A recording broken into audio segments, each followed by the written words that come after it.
Good evening and welcome to the Alan Osborne Show. Sorry about that last show being so long, but wasn't that a damn shit show? It was horrible, wasn't it? Today I love the show that I'm going to put on for you today because it's about the lies in Walton County. So I'm going to tell you what it's about. Stand by just a second. It's about $500 million development fraud, and one of the key players at the center of it is what we're going to discuss today. And of course, I'm talking about Sandestin. It's probably much greater than that. If you saw the last show, it was an argument about who could and couldn't talk about it. But if you want to believe commissioners, and I know y'all watch this, and the rest of you call the commissioners, somehow the commissioners took the advice of Clay that if Clay says that there's litigation about something, they can't discuss it.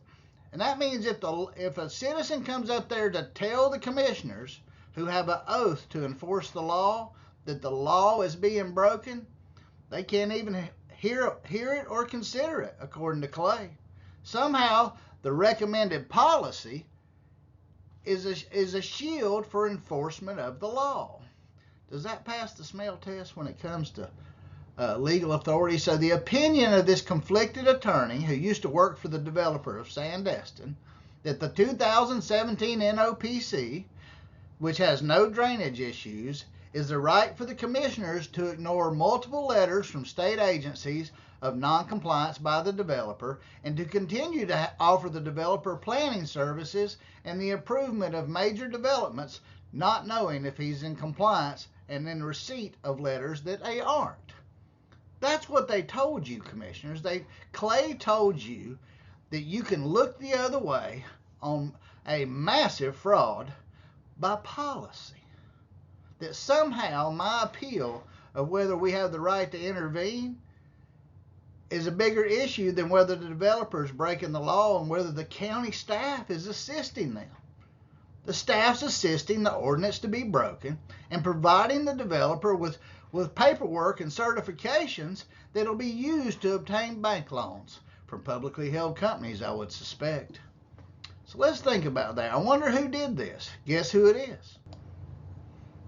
That's right, it's Matt Carpenter, my favorite piece of crap that the BCC hired. Let me tell you some stuff. I'm going to get into this. I'm going to show you some pictures. Here's Matt being so proud of his family heritage and how he's going to lead in public. I'm going to tell you what was going on while Matt was in office and working with us. So hold on just a second. Folks, here's your planning director of Walton County. And Matt, you steaming pile of crap. Commissioners, this guy's lying to us, and I want the public to know exactly who's in office. Because Mac became our planning director August 25th of 2017. Now, Mac frequently gets up there and has told people, I'm a realtor. I'm American Institute of Certified Planners. I'm the leader of Walton County's planning. I am the keeper of the comp plan and the LDC for the Board of County Commissioners.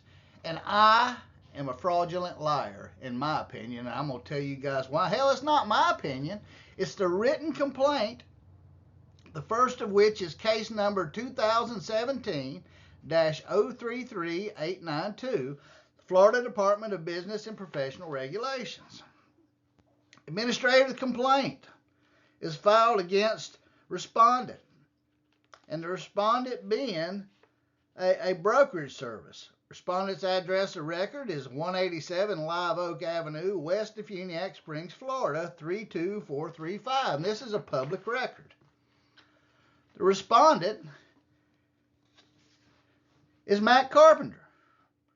Is exactly who it is. And his company's record of address was the same. So, Matt Carpenter, who we hired as our director in August of 2017,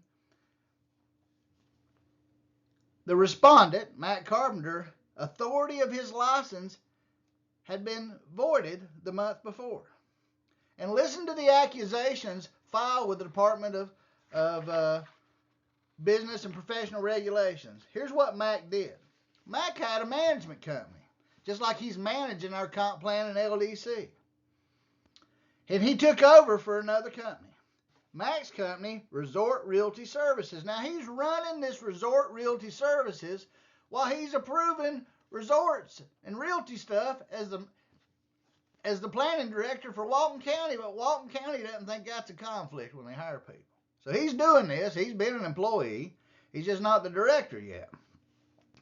So on January 1st, 2016, Mac's company took over the operations of a previous realtor who'd had it since 1984. When the accounts were turned over to Mac, in the complaint it says Mac took over $34,078.40.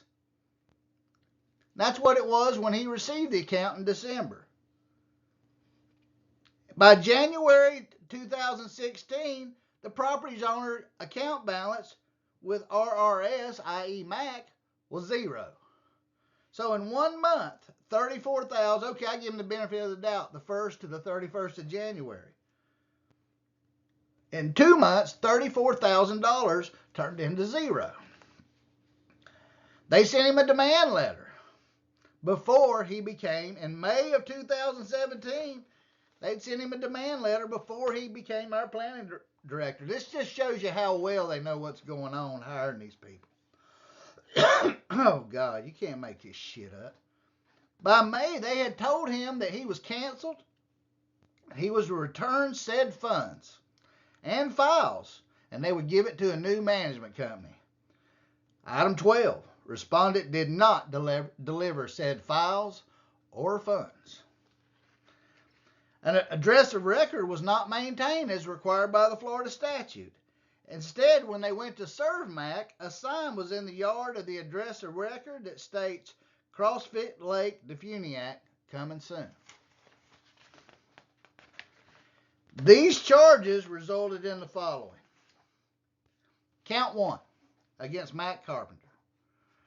This is an action for violation of 475.25.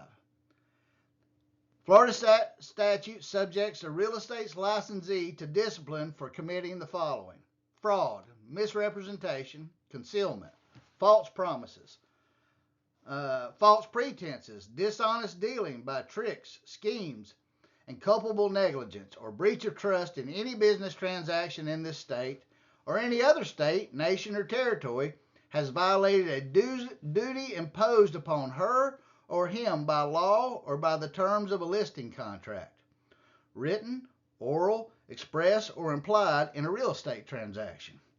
Based on the foregoing, the respondent violated said statute.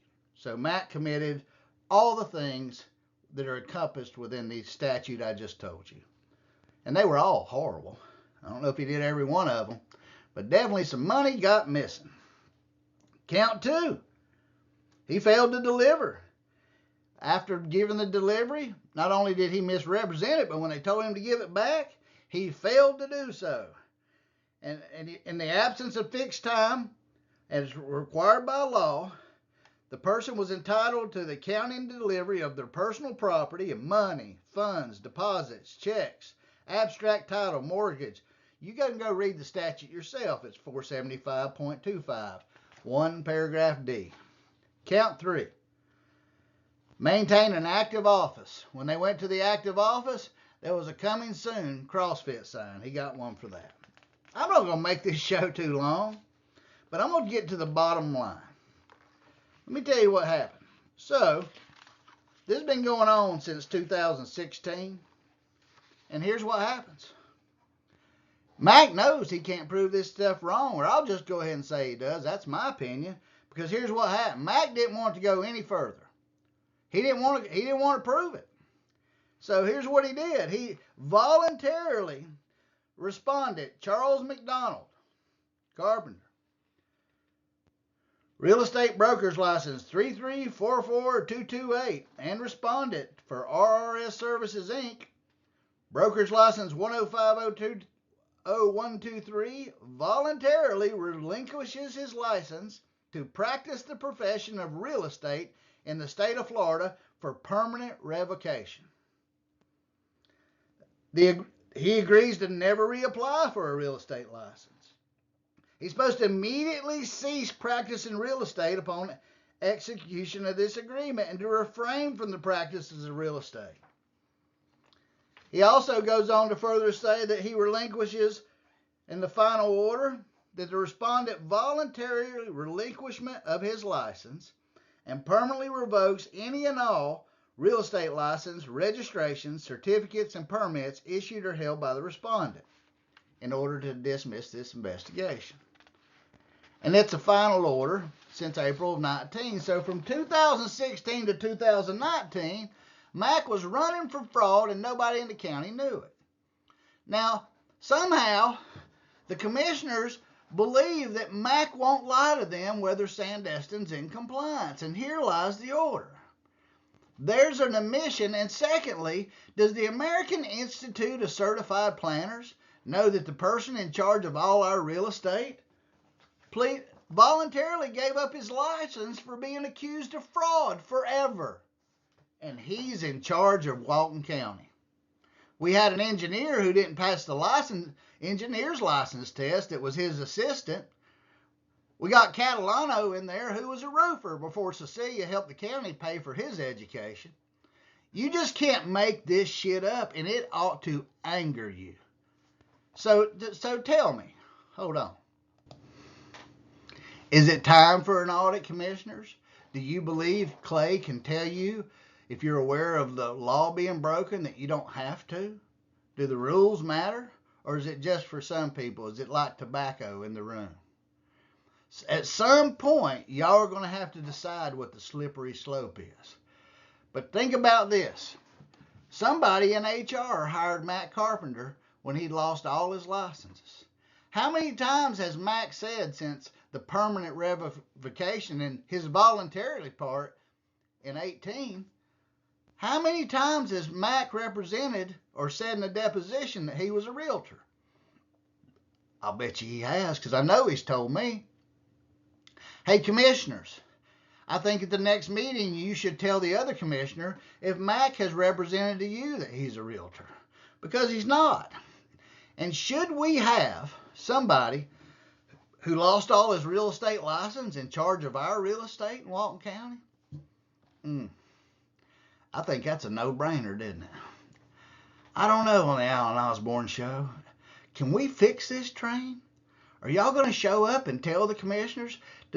And Danny Glidewell, have you read Glidewell's bullshit letter in defense of Matt Carpenter? Boy, I wonder if Joe Turner knew about this, and Quinn wouldn't have raked him over the coals. How many people has Mac lied or hid this to? And didn't he have a duty to declare it? I wonder if the American Institute of Certified Planners that Mac puts his certificate on, does that certificate get surrendered in that voluntary agreement? Because it doesn't look like it's been surrendered. I wonder if they even know. But it's public record, and Mac agreed for it to everything. Remember, he waived probable costs and pleaded. That means he knew he didn't have that money. I wonder if he ever paid the money back. I wonder if he reported that as income the years he had it to the IRS. This makes me wonder a lot of things. But I've never wondered that Mac was a liar, because that's all he's ever done up there. Whenever it's convenient, Mac lies. And that's the way it was on the Alan Osborne show. You can't make this shit up. They're bottom feeders and shit eaters in charge of our county right now in just a few positions, and people go, quit beating up the county staff. I'm not. There's a lot of great people in the county that know these people are shitheads, but they're in leadership positions. And it's up to us to either vote them out or tell those elected officials to tell the administrator to do an investigation. Stan, don't you think this is a problem? Stan, what happened to my missing code complaints? I mean, if there's an investigation going on Turner and Quinn and Chaz about the computers, and you saw what I said, guess what? Nobody's called me. Nobody's called Suzanne. What kind of investigation is it? Like that bullshit when Hurley did? That's not overhead either. You can't make this stuff up on the Alan Osborne show, so y'all try to keep them straight next time. They'll never keep themselves straight unless we keep our foot on the pedal and our finger on the pulse. Otherwise, you say bye-bye to your money. Look at what's going on in the nation. For God's sakes, let's stop it here. And that's the way it was. 29 February, leap year.